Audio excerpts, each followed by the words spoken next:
Village food with Rupsana. আমি সেই রূপসানা আবারও হাজির হলাম প্রত্যেক দিনের মতন দারুণ স্বাদে ঝিঙে, বরবটি আর মুসুর ডালের বড়া রেসিপি নিয়ে। আসসালামু আলাইকুম সুপ্রিয় দর্শক বন্ধুরা, আজকের এই গরমের দিনে ঝিঙে রান্না করে দেখাবো। নিয়েছি 1 কেজি ঝিঙে, ভালো করে বেছে ধুয়ে পরিষ্কার করে নিয়েছি। 500 কড়াই নিয়েছি আর নিয়েছি 1 পিস আলু আর আগে থেকে বেটে রাখা মুসুর ডাল। আজকের এই মুসুর ডালের বড়া করে আজকের আমি ঝিঙে রান্না করে দেখাবো। তা প্রথম থেকে শেষ পর্যন্ত বন্ধুরা দেখতে থাকুন এটা আমি কিভাবে বানাই। ডাল বাটার মধ্যে দিয়ে দিচ্ছি 1 চুটকি লঙ্কা গুঁড়ো, 1 চুটকি হলুদের গুঁড়ো, স্বাদ অনুযায়ী নুন, হাফ চা চামচ কালো জিরে, একটা পেঁয়াজকে ঝিরিঝিরি করে কুচিয়ে রেখেছিলাম, পেঁয়াজ কুচিগুলো দিয়ে দিলাম। সমস্ত উপকরণ অ্যাড করে দিলাম। এমন কোনো কিছু বেশি উপকরণ লাগে না, বাড়িতে থাকা অল্প উপকরণ দিয়ে এই বড়াটা বানিয়ে নেওয়া যায় আর খেতে বন্ধুরা অত্যন্ত সুস্বাদু হয়।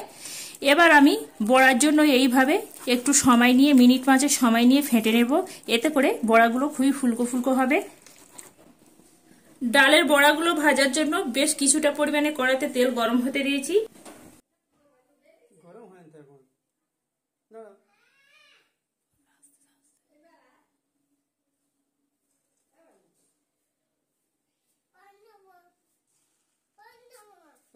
গেম হয়ে গেছে, বাচ্চাদের গেম দেখছো? বাচ্চাদের গেম, হ্যাঁ ওই তোমার বাবু তোমার বড়া করছে, তোমার নাটু বড়া করছে।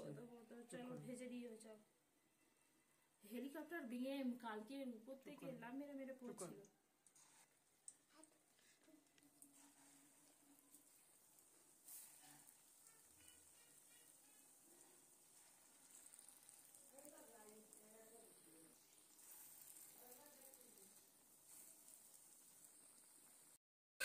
বড়াগুলো আমি এখানে উল্টে পাল্টে লাল লাল করে ভেজে নিয়েছি। বড়াগুলো আমার এখানে একদম ভাজা রেডি হয়ে গেছে।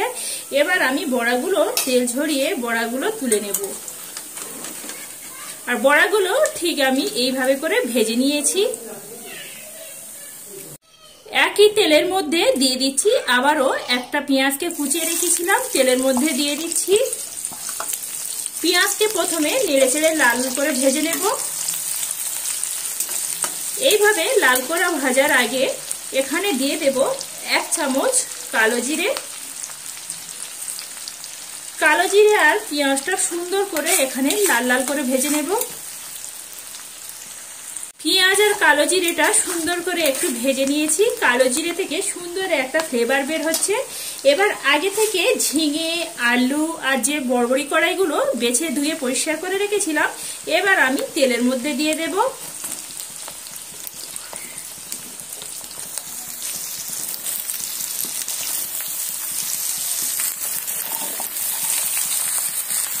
সমস্ত সবজিগুলো দিয়ে দিলাম, দিয়ে এইভাবে নেড়ে চেড়ে নিতে হবে। নেড়ে চেড়ে নেওয়ার আগে এখানে আমি যোগ করব স্বাদ অনুযায়ী নুন।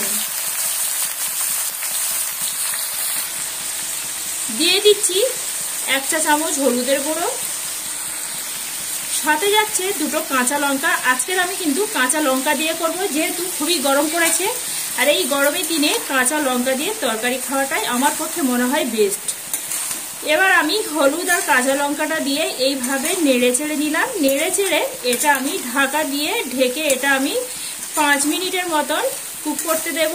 এতে করে ঝিঙেটা সুন্দরভাবে পানি ছেড়ে দেবে আর সুন্দরভাবে সেদ্ধ হয়ে যাবে। এখানে আমি ঢাকাটা তুলে দেখাচ্ছি, দেখতে পাচ্ছেন বন্ধুরা ঝিঙে থেকে কতটা পানি এখানে ছেড়ে দিয়েছে। এই পানিটা পুরোটাই কিন্তু আমাদের শুকিয়ে ফেলতে হবে, তবে কিন্তু এই ঝিঙের স্বাদটা পাবেন। পুরোটা একদম শুকিয়ে শুকনো করে দিতে হবে, না হলে এই ঝিঙে থেকে একটা কিন্তু ঝিঙের কাঁচা ভাব থেকে যাবে। আবারও আমি ঢাকা দিয়ে চাপা দিয়ে দিচ্ছি, এটা আমি দেখানোর জন্য দেখালাম। আবারও আমি এখানে ঢাকাটা তুলে নিচ্ছি আর দেখতে পাচ্ছেন বন্ধুরা যে পানিটা দিয়েছিলাম পানিটা শুকিয়ে গেছে আর সুন্দরভাবে একটা তেলও ছেড়ে দিয়েছে। আবারও আমি এটা মিনিট 3 সময় নিয়ে কষিয়ে নেব। এইভাবে যদি কষিয়ে রান্না করা যায় এই রেসিপির স্বাদ কিন্তু দ্বিগুণ বেড়ে যায়।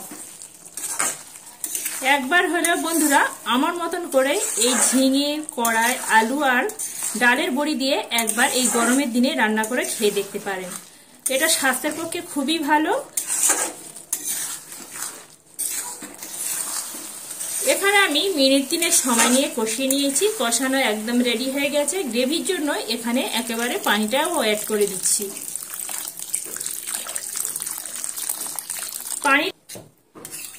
পানিটা অ্যাড করা হয়ে গেছে। আবারও নেড়ে চেড়ে এইভাবে 10 মিনিটের মতন আবার একটা ঢাকা চাপা দিয়ে এটা কুক করতে দেব। আবারও আমি এখানে ঢাকাটা তুলে নিচ্ছি আর গ্রেভিটা সুন্দরভাবে ফুটে উঠেছে। আগে থেকে যে ডালের বড়াগুলো ভেজে রেখেছিলাম, ডালের বড়াগুলো এবার আমি এর মধ্যে দিয়ে দিলাম। দিয়ে একটু নাড়াচাড়া করে নিচ্ছি। নাড়াচাড়া করে নিয়ে আবারও ঢাকা দিয়ে এটা হতে দেব।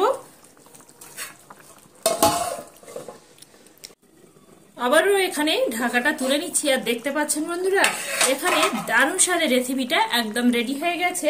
এবার আমি নামানোর আগে এখানে হাফ চা চামচ জিরা আর মরিচের গুঁড়া অ্যাড করলাম।